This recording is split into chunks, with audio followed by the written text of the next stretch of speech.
94 Walf Sénégal dellu si na di leen siyaar di siyaare boolem ko toppal 94 Walf Sénégal seen analyse chronique yoo xam ne dañ leen koy defal saa su nekk ci réew mi ak bitim réew jaajëfal nañ leen siyaar nañ leen mooy leen di toppal 94 Walf Sénégal projet kaay leen ñu doxal projet bi Sénégal développement Sénégal yokkute voilà kon kenn ku ci nekk rek am nga ci sa wàll voilà ñoo ñëw ci ñi nga xam ne nii dama leen a rangale fii ñii nag li leen perte loo xam naa dinaa ci ñëw kenn ku ci nekk la la perte loo kenn ku ci nekk la tax nit ñi wan la ginnaaw wala lu ci ëpp ci nit ñi wan la ginnaaw ba daanaka mën naa ne la nga am ci ay résultats boo doxali woon noonu xëy na mën naa am nga ëppale loolu noonu te li nga am ci ay résultats ndax loolu yëpp xam nga ko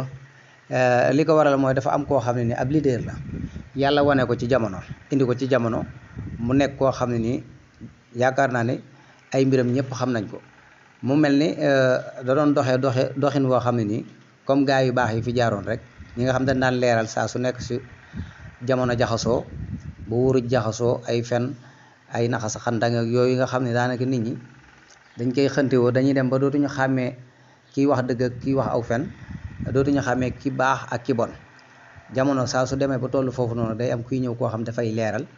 voilà côté bu nekk ak la muy génne nag voilà bu dee ci côté politiciens yi moom yaakaar naa ne foofu la ko suñu borom wane mooy Ousmane Sonko gis na ni politique gu Sénégal yi naxaate yi daa yàgg wax dëgg yàlla wuri ji yàgg li ñuy dig askan wi dañ ko def daanaka mën naa ne seen ittey bopp képp nan la ñuy fexee ba nekk ci nguur di noosa ko gundaandaat ak seenu njaboot looloo tax moom mu ñëw feeñ ci politiciens yi suñ borom nag yebal ko ci politiciens yi loolu mooy dëgg ndax xam nga aw askan boo leen jiitee da nga leen war di wax dëgg da nga leen war di wan aw yoon ba mu da nga leen wan aw yoon ba mu leer maanaam di leen wax li nga xam ne moo nekk ci réew mi di leen wax tamit fi ngeen jëm ak fi ngeen bëgg a yóbbu réew mi comme ni ko leader bi defee ba nit ñëpp bëgg ko nit ñëpp wuti ko muy Ousmane Sonko am ci ñoo xam ne nag dañ koo fiiree dañ koo ñaane ndax ay politiciens la ñoom dañu xamoon ci 1960 leen doon ci seen i baay wala seen i maam jàpp nañ ne loolu rek mooy continuer di am jàpp nañ loolu kenn mënu ko fay jële moo tax bi muy wax la nouvel système dañ ko fiy jële ñu baree bari jàppoon nañ ne loolu mënul nekk ba kanam sax xajoon na ci yaakaar naa ne ba kaso tamit tëj nañ ko ci kan loolu yëpp c'est parce que lan la mooy leader la boo xam ne dafa mel ni ci dëggu yàlla gi da doon dox ba ni mu jotee pouvoir bi nag gis nga ko daanaka mën naa ne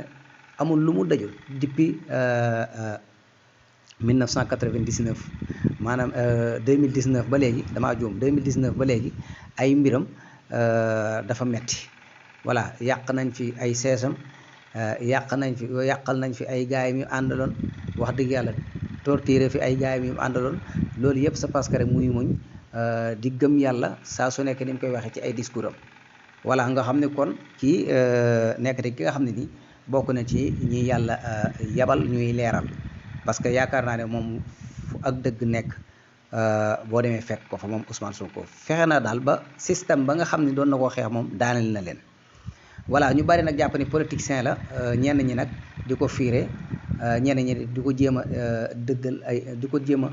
duggal ci voilà ñenn ñi nga xam ne ni ñoom ay politiciens lañ jàpp nañ ne maanaam dil wóorëj naxante voilà ba toog ci pouvoir bi di gën a toog ci pouvoir bi ba jóge fi keneen ñëw doon na loolu lañ jàppoon ni rek loolu mën naa continuer ba faw te xamuñu ni woon jamono dafay soppeeku nit ñi dañuy soppeeku te suñ borom moom jamono moom waa jamonoom te lu ko neex lay def jamonoom moo tax nag système bi mu daanoo def leen a bett voilà ñi nga xam ne nag dañoo jàppoon ni maanaam Ousmane Sonko moom politicien la dañoo war di dal ci kawam di ko sànni ay trac ngir bu ko defee ñu contre ko te fekk mbir mi demeewul noonu voilà ku ci mel ne Amadou Ba moom ku nekk xam ne li ko daaneel ak li nga xam ne moo ko pertuloo mooy Amadou Ba yaakaar naa lim nekk ci état lépp kenn mësu koo gis ci ay télévision ñu koy interview quoi maanaam mësta toog ak ay journalistes ñu koy posé ay question muy tontu xamu ko voilà xam na ko wala xamu ko en tout cas mësu koo def mësul wan askan wi ni leen maa ngi nii maanaam di am cofeel ci askan wi di génn ñu koy xam muy dem ci plateau yi di dem ci site internet yi ñu koy dalal ñu mën a xam kan mooy Amadou Ba mais bi ñu demee ba nga xam ne ci cëppaandaw li bi nga xam ne moo ngi laaj réew mi ci la nungoo def loolu noonu di commencé dem ci plateau yi wala di toog ak journaliste yi ñu koy posé ay question waaye gis nga ko lam ko jural ndax kii di Malal gis nga question ba mu ko posé voilà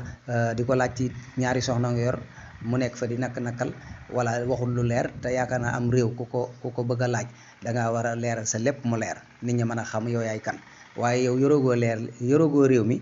di lëndamal voilà di lëndamal nga xam ne foofu dara leeru fa léegi nit ñi nag daan ne xaaral kii moom di ko am réew wóorul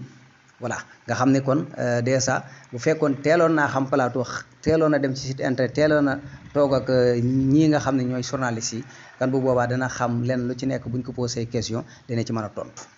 waaye malheureusement gis nga ko voilà ci la nit ñi xool ni kii daal image bii daal sa waaye bu ñu ko tegee ci réew mii yaakaar naa danañ am lu ñu metti moo tax mujj ñu ko fal mu toogee ji nele moom voilà ñu ñëw ci Khalifa Sall moom lu ko dal rek Barthélémy Dias ko def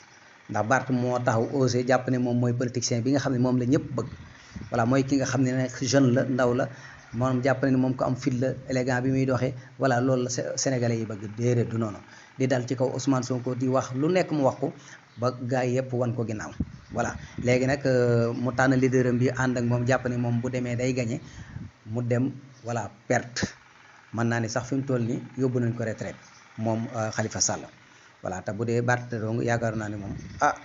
sénégalais yi moom voilà parce que loolu yëpp c'est parce que lan la dañoo sóoru mbër moo xam ne daf leen a defal lu nekk voilà muy Ousmane Sonko après rek ñu daal di ko war léegi nag ñu bëgg a dem campagne jàpp ne bu ñu demee campagne ñoo moom Ndakaaru waaw ñoo moom Sénégal nit ñi ñoom lañ bëgg voilà ñu sanctionné leen ba won leen ni leen Ousmane Sonko moom ku ko noonoo rek ñun ngay naw na booy laa waxe booy patrouille yi voilà nga xam ne ñu ngi ci réseau yi fees dell ci réseau yi daal leen di wan ne leen maanaam Ousmane Sonko képp ku ko noonoo rek ñun nga noonoo moo tax ñu sanctionné leen ba daanaka amuñu dara ci campagne bi voilà maanaam humiliation lañ leen def xam naa ne nag politicien moom du nangu defet ndax day jàpp ne moom ba léegi mi ngi élégant mais da ngeen am defet te fi ngeen di jaare ba faaw voilà parce que la nouvelle génération bi moom ñoo fi nekk 50 ans voilà ñu ñëw ci Anta Babacar Ngom moom it amoon sens loolu naroon na mën a dem te du dugg ci kenn yoonam du ne ci kenn ndax xale la jigéen la waaye moom it mu ñëw di dóor ci kaw Diomaye ak Ousmane Sonko voilà yow nekk Sénégal bëgg a laaj Ousmane Sonko ak Diomaye ñoom ñooy kan yow mën ngaa nekk Sénégal xam Ousmane Sonko dayoo bi mu fi am ak Diomaye nga bëgg a ñëw ne yow ñoom ñooy kan voilà di jéem a jaay élégant di jéem a jaay mbong-mbong gars yi ñëw ne la xaaral yow voilà teg la sa ànd mu ngi noonu léegi gis nga ko voilà ñu ñëw ci Papa Djibril Fall moom it naka noonu moom it mu ñëw nekk koo xam nit ñi doon nañ ko bàyyi xel nga xam ne moom régime bu ñëw mën na cee bokk ndax xale la am na expérience bu doolee tuuti rek ci expérience am mën naa ànd ak xale yi liggéey réew mi ndax xam nga moom ak Diomaye ay génération lañ mu nekk xale boo xam dara rawagu ko voilà mu nekk koo xam ko fasaaxa la nekk ko nit ñi commencé woon di bàyyi xel di ko déglu waaye moom it mu ñëw voilà tarape daal di dal ci kaw Ousmane Sonko voilà di wax ci Diomaye voilà di wax yoo xam ne ba Sénégal yi moom it sanctionné ko mere ko wan ko ginnaaw voilà ba daanaka mën naan lu mu waxati gars yi dañ koy vaar ak lu nekk te loolu xam nga ni waxul ci ab leader voilà kon loolu yëpp c'est parce que lu leen dar yéen a ko teg seen ñeneen ñi si des nag ñoom Boubacar Camara ak yooyu xam naa dañu ci ñëw